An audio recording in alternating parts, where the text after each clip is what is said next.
Good morning, good afternoon, good evening, and welcome to What's Up vlog 160 something. This is actually a bit of a mini vlog. It's not going to be a particularly long one. It really is just to test out a couple of things. Firstly, I've I've kind of bodged or hacked. I'll have to check GCN for whether it qualifies for a hack. But I've made basically a new mount for this GoPro, which is under here. Anyone with a Wahoo bolt element bolt will know that you can take the little bottom plate off the mount, the out front mount. So I've removed that, screwed through it to secure a GoPro clip to it, and I can now slide this GoPro on and off that same mount on the underneath of my Element. I tried it with just one of the sticky pads, but I wasn't convinced that it was going to be secure enough, so managed to screw through from inside, which should be much more secure.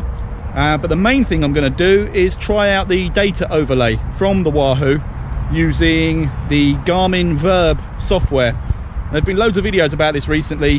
Shane Miller did one very recently, only a week or so ago, which gave very thorough and concise instructions on exactly how to do it, so I'm hoping it won't be too problematic. The other thing is I've put a couple of makeshift sort of wind mufflers or whatever they're called on this GoPro mount, so I'll be testing out the microphones as well. Hopefully you get less wind noise, but this is all trial and error, so bear with me.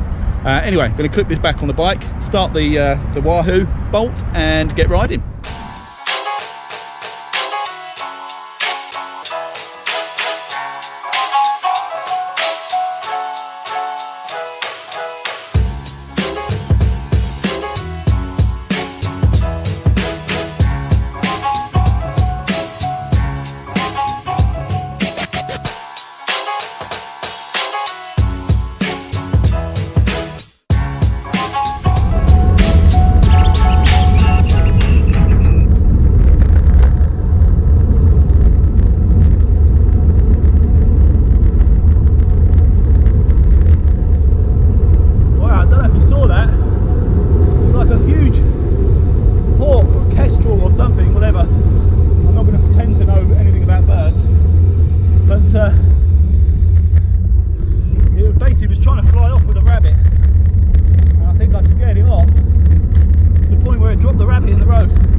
Right, next thing I think I'm going to do is I'm going to take on ALPE ELEANOR again. Regular viewers will know ALPE ELEANOR is my ALPE ELEANOR. Has long been my kind of test bed for my fitness, any upgrades I make to the bike, things like that. Obviously I've not made any changes, but what I will do is be able to overlay power data, hopefully, which might make viewing a bit more interesting and actually more useful for me to look back on. So I've got about maybe 2.5, 3 kilometres of pretty gentle up and down rolling before I get to ELEANOR, and I'll go for a PB up there. I don't really fancy my chances. My last ride was my personal best, and I think it eclipsed my previous personal best by a fair amount, so I must have been on a pretty good day that day. But feeling alright, the weather's lovely, not too hot but nice and dry. My knee feels fine, so we'll give it a whirl.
The other brilliant thing about this road, it's the perfect place for videoing.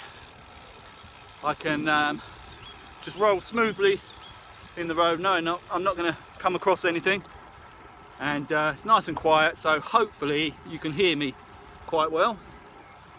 Right, so I'm going to need to do 2 wrap-ups of this video because I'm not back home yet. So the first one will be, so there you go, that's how you overlay data on your videos, and basically self-congratulating myself for a brilliant job and for working out something that looks quite technical. The second one will be, I'm sorry about that, I tried to get the data overlay on my video, but being the complete techno numpty that I am, failed miserably, but I will try again next time. So there you go, they're the 2 potential wrap-ups to this mini vlog. I'm probably going to be hitting the hills again tomorrow in the second part of my hill hunting series. So I've had some more suggestions from comments on the previous video, more suggestions of other hills, one of which has got a 34% section, so that's going to have to go on the list, but it's going to have to be for when I'm feeling much stronger. Tomorrow I'm actually thinking I might do the Box, Leith, White Down loop around there, and any other little ones I can find in that vicinity. This is all time permitting. Unfortunately, I've got sort of workers caught up with me, and it's a case of if it looks like I've got a few hours, I can just go. So I can't really plan a time to do it, which is really frustrating. But assuming I can, I think that's where I'll head tomorrow. Obviously I've already ridden those roads, but not this year, and I'm determined at the very least to get a PB on Box Hill, because I came really close the last time I rode it when I was with Darren and Kev and Sean, and it'll sound like a terrible cyclist excuse, but I can refer you back to the video evidence. But basically I got held up by a car turning into the car park at the top of Box Hill, which basically meant I missed out on a PB by about a second or 2, I think. So that might be the plan for tomorrow. So yeah, that's it. I will just conclude this video by thanking you all again for watching. The sun's coming out now, look, and I'm nearly home. I should have waited until later. It's actually It's 20 to 8 on Friday evening. It looked like the weather was going to get worse, so I came out as early as I could after finishing a few things off. But it looks like now would be the perfect time to head out with the sun breaking through the clouds, but never mind, got a nice ride in anyway. And I'm just about 500 meters away from home now, so thank you again, and I'll catch you on the next one.